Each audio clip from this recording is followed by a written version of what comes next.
नाज़रीन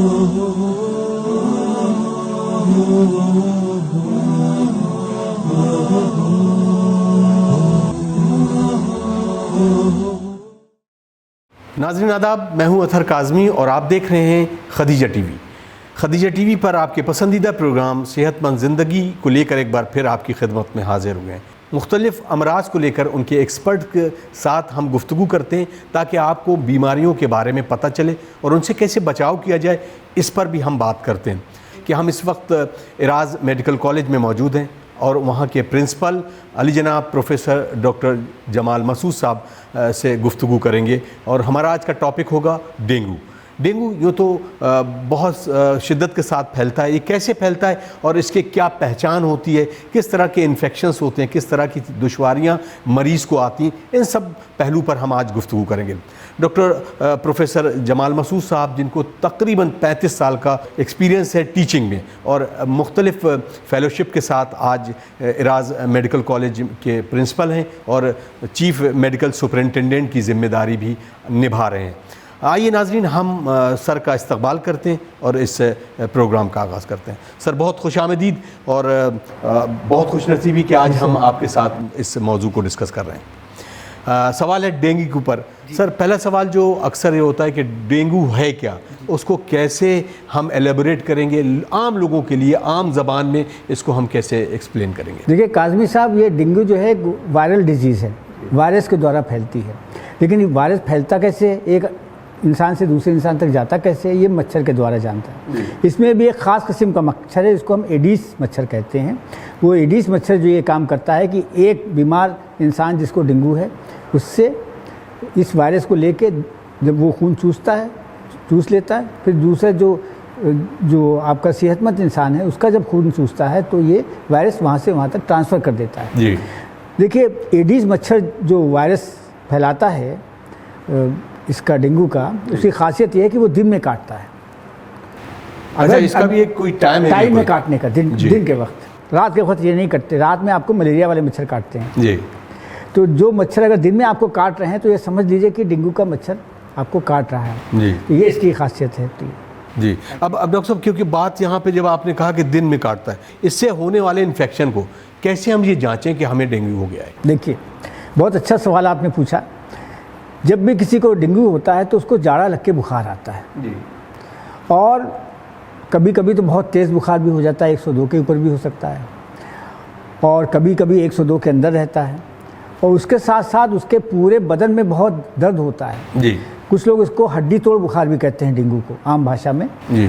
तो जोड़ों में इतना दर्द लगता है कि हड्डियों तक में दर्द हो रहा है, सर में बहुत तेज़ दर्द होता है जी।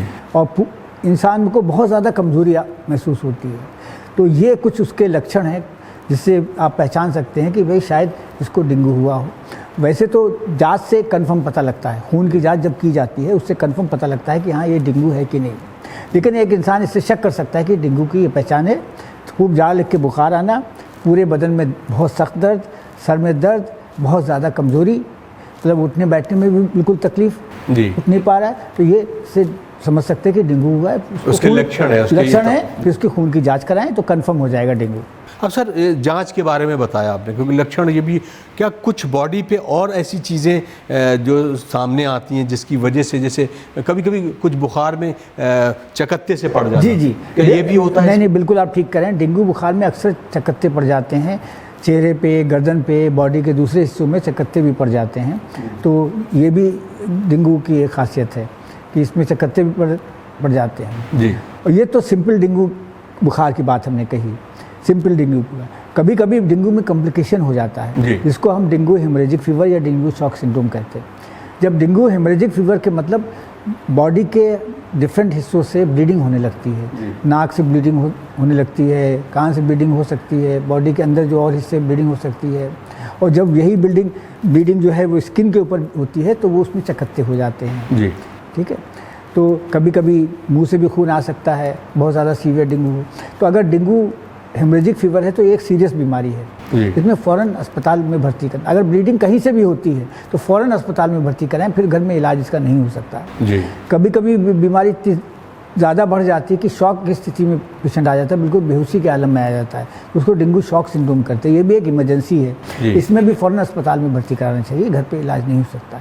सिर्फ जो सिंपल डेंगू बुखार है उसका घर में इलाज किया जा सकता है, लेकिन वो भी डॉक्टर की सलाह से। चलिए सर, अब सवाल ये होता है कि ये इस टेस्ट को जो हम तमाम मुख्तलिफ बीमारियों के बारे में जो टेस्ट कराते हैं, डेंगू के बाद अगर हमें पता चले कि आज हमारा फीवर बहुत हाई फीवर है और कुछ लक्षण डेंगू के नज़र आ रहे हैं, क्या हम फ़ौरन ही जाके अपना ब्लड सैंपल दे के इसको वो करा सकते हैं, इसका एग्ज़ामिन? सबसे पहले तो आप किसी डॉक्टर को दिखाइए और फिर वो देख के आपको लिखेंगे टेस्ट कराने के लिए, कौन सा टेस्ट कराना है। तो आप डेंगू की उसका टेस्ट करा लें तो ये पक्का पता लग जाएगा कि आपको डेंगू है कि नहीं है या कोई दूसरा बुखार है जी। ठीक है, उसके हिसाब से इलाज चल सकता है जी।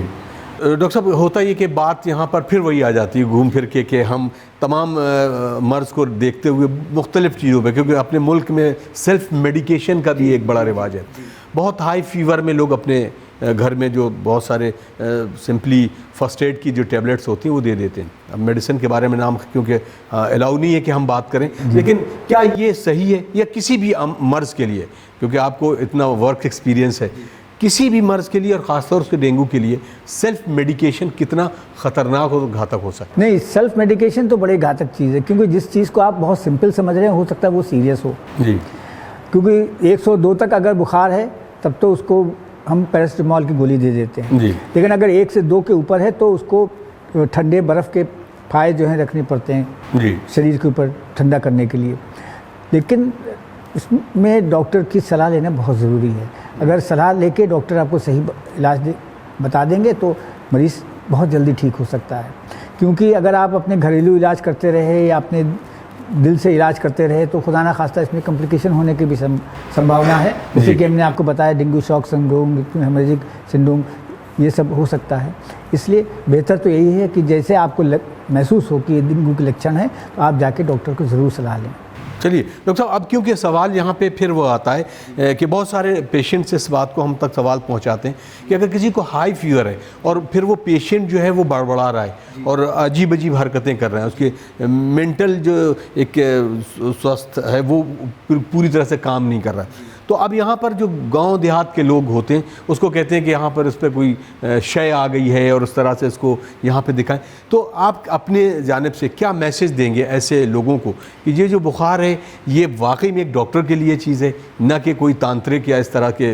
नहीं, आपने बहुत अच्छा सवाल किया। देखिए, जब भी बुखार बहुत तेज़ होता है तो पेशेंट जो है कि ये हो जाती है कि वो कुछ बड़बड़ाने लगता है या वो ऑल फॉल बकने लगता है, तो ये उस तेज़ बुखार की वजह से है। इसमें ये नहीं समझना चाहिए कोई शय आ गई है या कोई भूत प्रेत ने पकड़ लिया है। इसको फ़ौरन डॉक्टर को दिखाएं और डॉक्टर इसका सही इलाज करेंगे और पेशेंट इंशाल्लाह ठीक हो जाएगा। क्योंकि आप इन सब चक्करों में पड़ते रहे, भूत प्रेत और इस सब के चक्कर में, तो खुदा ना खासा उसकी हालत भी ख़राब हो सकती है जी। तो इसमें देर नहीं करना चाहिए, फ़ौरन डॉक्टर के पास ले जाना चाहिए। चलिए डॉक्टर साहब, अब बात करते हैं कि हम इसमें मोर्टेलिटी रेट जो मौत का आंकड़ा है इस डेंगू में वो कितना ख़तरनाक है और कैसे इससे बचा जा सकता है? देखिए, डेंगू जो है जब तक सिंपल डेंगू फीवर है जी तब तक तो ठीक होने के बहुत अच्छे चांसेस होते हैं, अगर सही इलाज है उससे मिल गया उसको, ठीक है।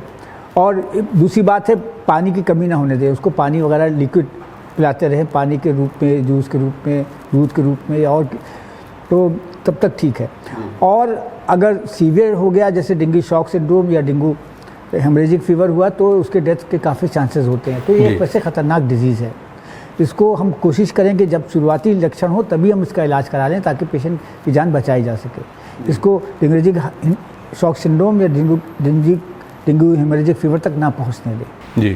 डॉक्टर साहब, अब क्योंकि ये जो होगी आपने बताई कि कुछ ऐसी चीज़ें हैं कि जो हम जैसे शुरुआती दौर में कि उसको बहुत फीवर हाई हो रहा है, पैरासीटामोल आपने बताई वो देने के बाद कुछ घरेलू इस तरह की चीज़ें हैं कि जो हम उसको अप्लाई कर सकते हैं कि उस पेशेंट पे?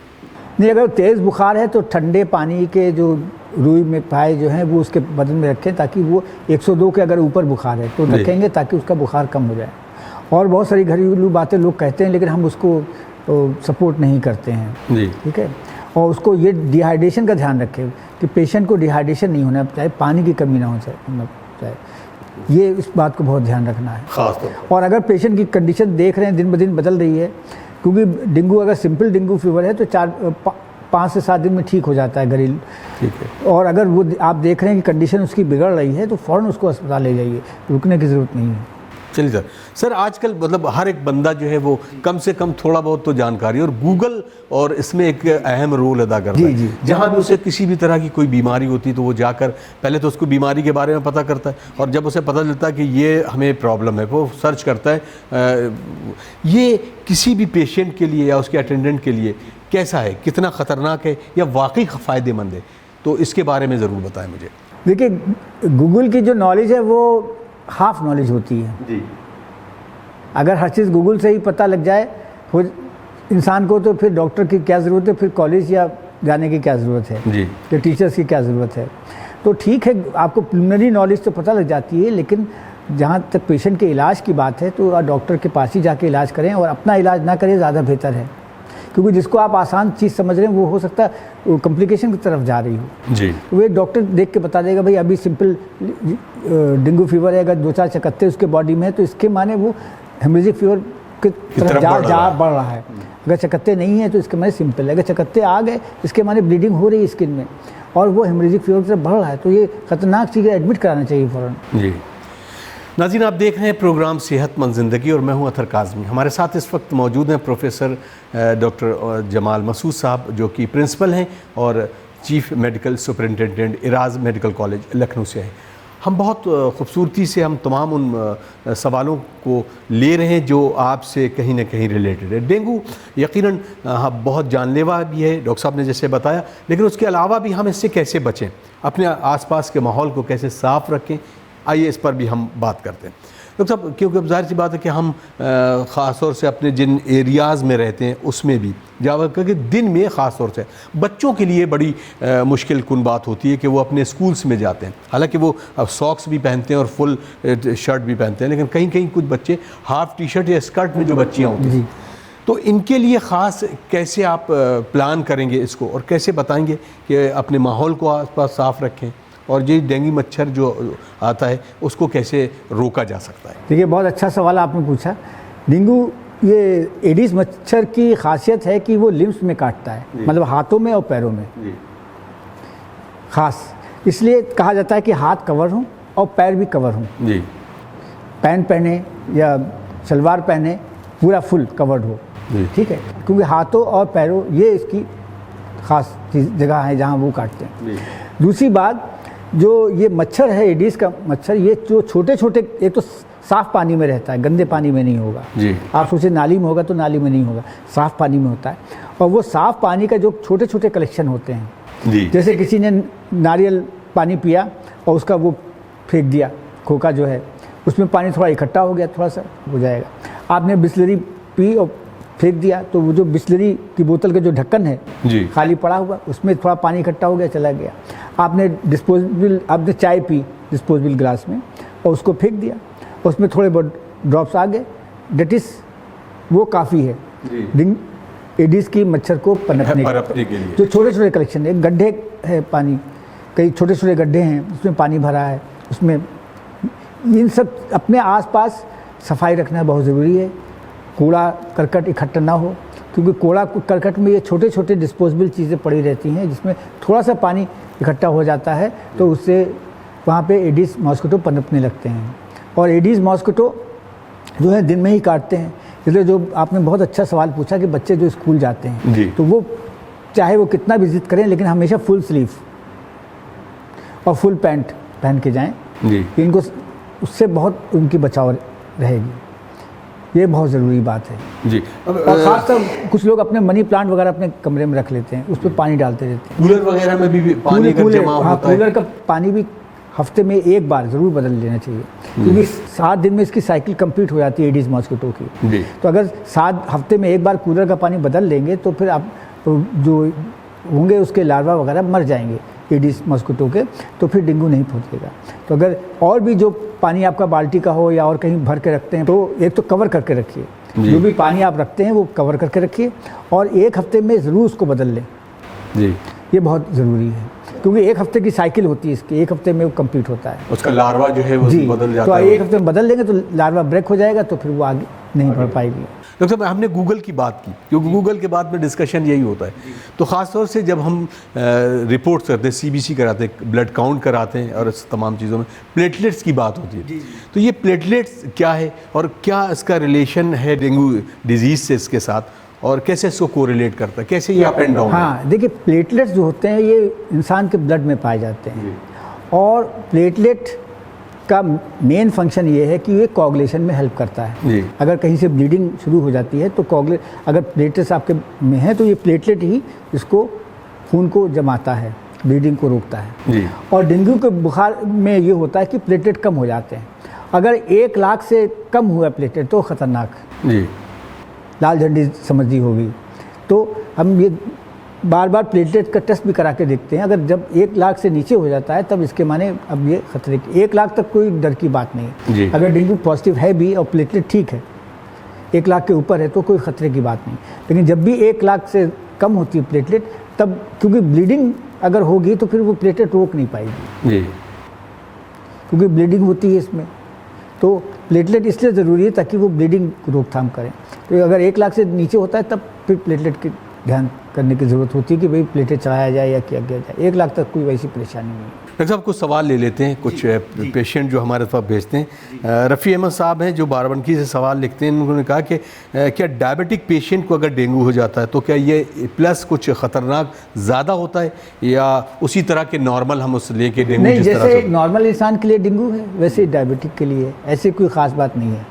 नहीं, जैसे वो ब्लीडिंग है जो हेमरेज होता है उससे, तो अब क्योंकि जाहिर सी बात वो शुगर लेवल उसका अगर हाई है तो इसमें क्या खतरनाक हो नहीं, सकता ब्लीडिंग तो किसी को भी हो सकती है, शुगर लेवल से और ब्लीडिंग का कोई वो नहीं है। है? जी, तो वैसे तो कोई भी बीमारी होती है डायबिटिक्स में बहुत तेज़ी से बढ़ती है, जी, क्योंकि इम्यूनिटी डायबिटिक्स में कम होती है।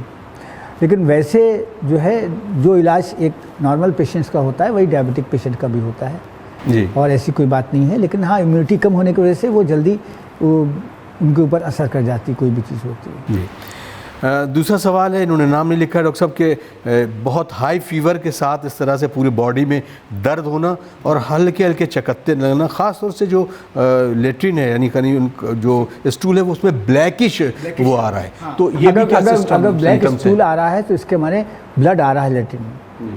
अगर स्टूल में ब्लैक स्टूल है इसके माने ब्लड आ रहा है, तो ये भी डेंगू का बहुत इंपॉर्टेंट लक्षण है। इसके माने ये डेंगू हेमरेजिक फीवर है की तरफ जा रहा है। अगर ब्लैक स्टूल है तो तुरंत डॉक्टर को दिखाइए और अस्पताल में भर्ती होइए। जी नाज़रीन, आप देख रहे हैं प्रोग्राम सेहतमंद ज़िंदगी, और आपसे फिर एक गुजारिश है कि हमारे YouTube सेगमेंट में जाकर हमारे चैनल को सब्सक्राइब करें और इन वीडियोस को ज़्यादा से ज़्यादा लोगों तक शेयर करें। हमारी कोशिश रहती है कि हम उन डॉक्टर्स से जो ख़ास तौर से अपने फील्ड के माहिरीन हैं उनसे राबिता करें और आप तक अमराज के बारे में गुफ्तगू कराएं, ताकि आप कम से कम अपनी सेहत के साथ अवेयर रहें और उन तमाम मसलों से दूर रहें। कोशिश यही है, बीमारी होना एक अलग बात है, लेकिन बीमारी से बचाव और उस मुख्तलिफ़ चीज़ों को आप अपने साथ अपना कर अपनी सेहत को आगे बढ़ा सकते हैं। तो आज हमारा डिस्कशन है डेंगू और डेंगी, यानी ये 2 लफ्ज़ कहे जाते हैं लेकिन बात ही एक सी है। इस पर बहुत सारी बात हुई। आप हम तक पहुंचने के लिए जो हमारा नंबर है उस पर अपने सवालात डिफरेंट अमराज के साथ भेज सकते हैं।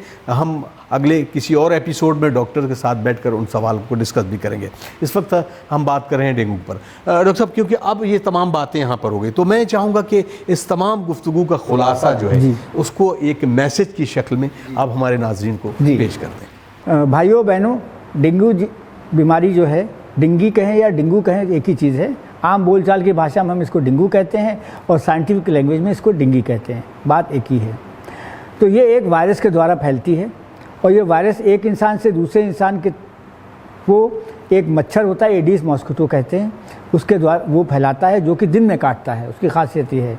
और वो मच्छर जो है छोटे छोटे बर्तनों में, छोटे छोटे जो कलेक्शन में होता है, वो जैसे बाल्टी में पानी भरा रखा है तो उसमें डेंगू नहीं पनपेगा, लेकिन किसी छोटे से बर्तन में पानी होगा तो उसमें एडिस के मच्छर जो है पनपेंगे।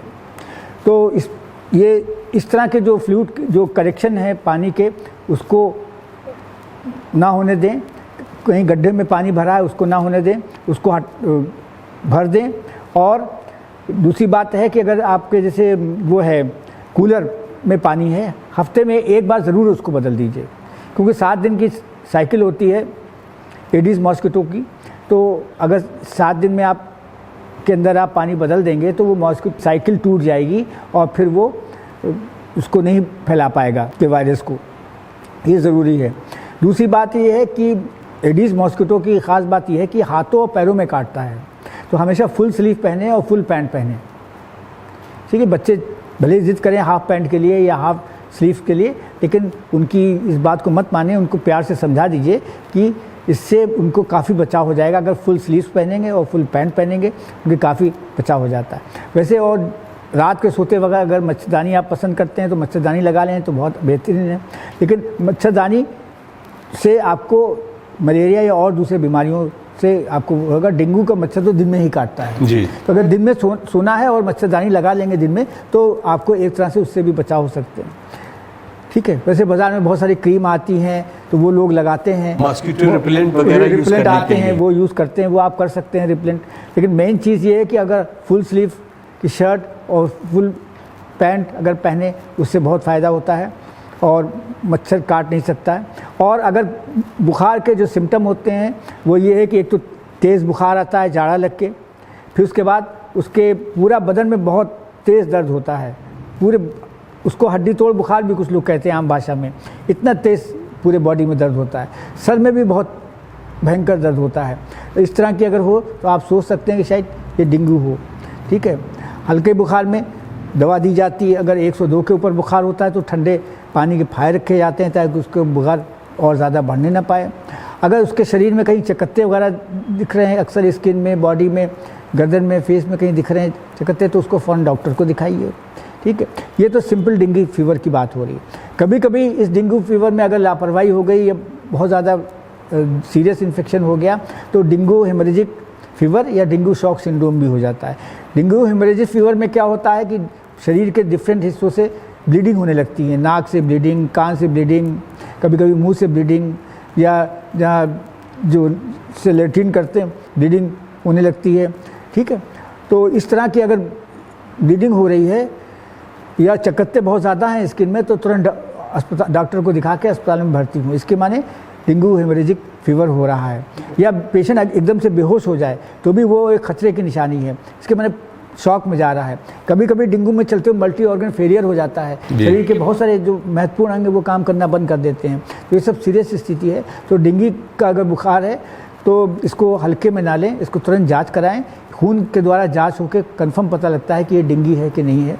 ठीक है, तो ये छोटी कुछ बातें हैं, इस पर आप ध्यान रखें। लेकिन सबसे इम्पॉर्टेंट ये है कि कूलर का पानी 1 हफ्ते के अंदर बदलते रहें, फुल स्लीव की शर्ट पहने, फुल पैंट पहने। इन सब जो छोटी मोटी बातें इसका ध्यान रखिए। अपने घर के आसपास साफ़ सफाई रखिए, क्योंकि अगर कूड़ा आसपास इकट्ठा होगा तो उसमें चांसेस हैं कि इसकी ब्रीडिंग बढ़ जाती है एडिस मॉस्किटो की। तो आसपास कूड़ा ना इकट्ठा होने दें और छोटे छोटे पानी के कलेक्शन भी आसपास इकट्ठा ना होने दें। चलिए, बहुत बहुत शुक्रिया सर, बिल्कुल वक्त इजाज़त नहीं दे रहा क्योंकि हमारा वक्त यहीं तमाम होता है। नाज़रीन, आप देख रहे थे प्रोग्राम सेहतमंद ज़िंदगी और हमसे गुफ्तगू कर रहे थे प्रोफेसर डॉक्टर जमाल मसूद साहब। हम बेहद शुक्रगुज़ार हैं कि उन्होंने वक्त दिया और इस खूबसूरत जो टॉपिक है इस पर आप तक वो तमाम बातें पहुँचाई जो आपके लिए बड़ी मुस्तफ़ीज़ होंगी।